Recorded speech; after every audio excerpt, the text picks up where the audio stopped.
fils me demande souvent, finalement, qu'est-ce que c'est que la prospective? Alors je lui dis en général, j'en sais rien, c'est mon métier, c'est normal. Et en fait, comme il n'est pas content de la réponse, j'ai fini par trouver une réponse qui me convienne et qui lui convienne aussi. Je lui dis, finalement, moi ce que j'essaye de faire, c'est de comprendre ce dont les gens ont peur et ce dont ils ont envie, ce qui va m'aider à imaginer des scénarios pour demain. Comment est-ce qu'ils vont se comporter? Alors c'est très intéressant à faire sur le domaine de la science et de la santé. Sans doute parce qu'aujourd'hui, il y a un mot qui décrit bien cette relation qu'ont les gens vis-à-vis de la science et de la santé, et ce mot-là, je pense que c'est ambivalence. En préparant cette intervention, là, m'est revenu en mémoire un petit dessin que mon père, qui était chirurgien, me montrait, un dessin de Sampé. On voyait un homme qui entrait dans une église, qui priait comme ça, avec ferveur, et qui disait à Dieu « Est-ce que je peux vous appeler docteur ?» Alors ça m'a toujours beaucoup fait rire, et ça faisait sourire mon père aussi. Tout ça pour vous dire qu'aujourd'hui, cette image, je ne suis pas sûr qu'elle fasse rire de la même façon. Ambivalence, on l'a dans pas mal de chiffres. 65% des Français considèrent toujours que ce sont les scientifiques qui donneront le meilleur avenir aux générations futures. Mais il y a d'autres chiffres.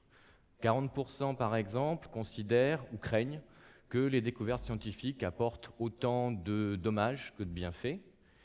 Et on peut monter jusqu'à 62% des gens qui font plutôt pas confiance aux scientifiques pour dire la vérité sur leurs recherches s'ils s'aperçoivent qu'il peut y avoir une répercussion sur la santé des patients. Donc on le voit, ambivalence. Alors pourquoi?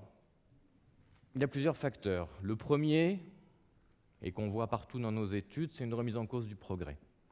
Le progrès qui nous a amenés d'un seul mouvement jusqu'ici. Aujourd'hui, un peu partout sur la planète, on sait qu'il nous amène aussi à un chiffre qui est 1,7, 1,8 planètes consommées dans notre mode de vie actuel. Et le progrès, vous savez que pour la plupart des gens, c'est très associé à la science qui en est le principal moteur. Donc quand on remet en cause le progrès, on questionne aussi la science.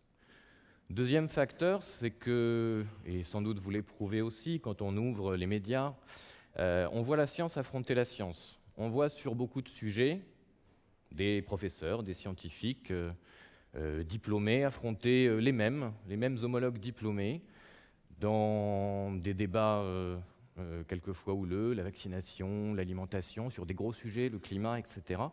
Et le simple individu, le simple kidam auquel je m'associe, éprouve une certaine perplexité. Plusieurs vérités, qui croire, que faire, c'est pas très facile. On peut ajouter à ça aussi, dans la surinformation de laquelle on est victime aujourd'hui, qu'on est confronté tous les jours à des millions de découvertes scientifiques dans un rythme très très accéléré. On en a eu un bon exemple dans les interventions aujourd'hui. Et que pour certaines d'entre elles, elles fascinent autant qu'elles font peur.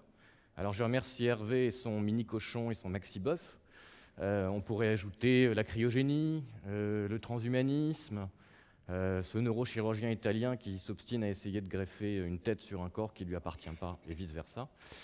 Tout ça, ce sont des choses qui font référence pour le grand public à des livres de science-fiction qui finissent en général relativement mal. Et la loi, l'éthique, va souvent moins vite que ces découvertes scientifiques. Donc, qu'est-ce qui se passe pour le grand public? Perplexité, recul, mise à distance, ambivalence, et aussi convocation d'autres forces. La science, on va lui opposer de plus en plus, ou en tout cas la tempérer, la cadrer, avec d'autres forces très puissantes, la nature, qu'on voit revenir beaucoup, dans l'alimentation, dans notre quotidien, parfois la religion, parfois la spiritualité. En tout cas, on a tendance petit à petit à s'autonomiser, à se dire « mais la science et ma santé, je vais m'en occuper de plus en plus, c'est une affaire aussi d'autonomie, je vais essayer de voir ce que moi j'en pense parce que j'ai un peu moins confiance, quelque part ». Et dans cette démarche-là, les gens s'aperçoivent que plus ils s'auto-apprennent, plus finalement ils découvrent qu'il y a plein de façons de faire, plein de protocoles de soins. Ils ont accès à Internet, ils voient d'autres pays, d'autres façons de faire.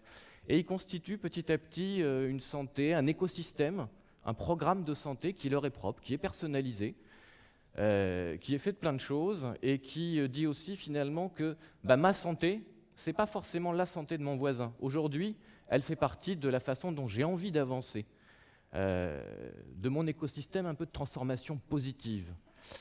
Alors, comment va faire la science demain et la santé face à un individu qui se dit plus autonome, qui a envie de prendre les choses plus en main, qui est plus à distance?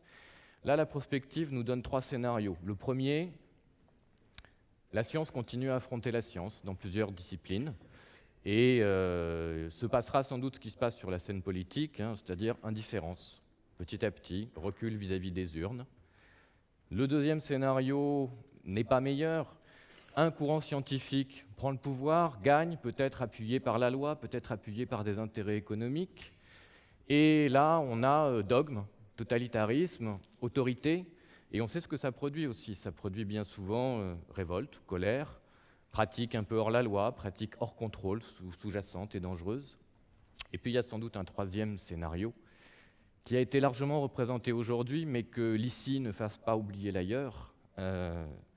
Un scénario dans lequel la science réaccepte de rentrer en relation, déjà en relation avec elle-même, avec sa propre diversité, accepte de reconnaître qu'elle est multiple, accepte et reconnaisse de voir que, par exemple, à Shenzhen, la nouvelle Silicon Valley chinoise, il y a des hôpitaux ultramodernes qui ont ouvert une division de médecine traditionnelle chinoise et que le même patient peut faire des allers-retours de l'une à l'autre. Une science aussi qui réentre en relation avec le patient, qui dit oui à sa richesse, à sa diversité, qui l'écoute, qui cherche à savoir quel est son système de valeurs, quelle est sa définition du mieux vivre et qui cherche à lui proposer aussi des protocoles, des parcours qui lui correspondent. Tant on sait que un protocole de soins fonctionne beaucoup mieux quand il est accepté et quand il est cohérent avec l'environnement de vie et la trajectoire du patient.